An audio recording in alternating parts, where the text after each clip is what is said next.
ദന്തപാല നീരിറക്കത്തിന്, പല്ലുവേദനയ്ക്ക്, പിന്നെ തലവേദനയ്ക്ക്, നല്ല തണുപ്പ് കിട്ടാൻ, ഉറക്ക് കിട്ടാൻ, അങ്ങനെയുള്ള എല്ലാ കാര്യത്തിനും ദന്തപാല എന്ന് പറഞ്ഞാൽ ഏറ്റവും കൂടുതൽ ഔഷധമുള്ളതാണ്. അതങ്ങനെ എവിടെയും കിട്ടൂല. അത് കിട്ടിയ ഉള്ള ഓയിലാണെങ്കിൽ അത്രയും നന്ന്. ഓയിലിൽ അങ്ങനെയൊക്കെയുള്ള എല്ലാ സാധനങ്ങളുണ്ട്. അരിവേപ്പ്, കറിവേപ്പില, തുളസി, നീലമരി, വാഴ, ചതുപ്പയോ, പിന്നെ ചെറിയുള്ളി, ഉലുവ,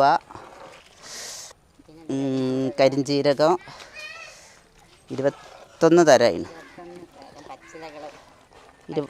പച്ചമരുന്നുകൾ 21 തരം പച്ചമരുന്ന്. പ്രൊഡക്റ്റ് ഓർഡർ ചെയ്യുന്നതിനും കൂടുതൽ വിവരങ്ങൾ ലഭിക്കാനും താഴെ കാണുന്ന വാട്സപ്പ് നമ്പറിൽ മെസ്സേജ് ചെയ്താൽ മതി. ക്യാഷ് ഓൺ ഡെലിവറി ലഭ്യമാണ്. പ്രൊഡക്റ്റ് നിങ്ങളുടെ കയ്യിൽ എത്തുമ്പോൾ മാത്രം ക്യാഷ് പേ ചെയ്താൽ മതി.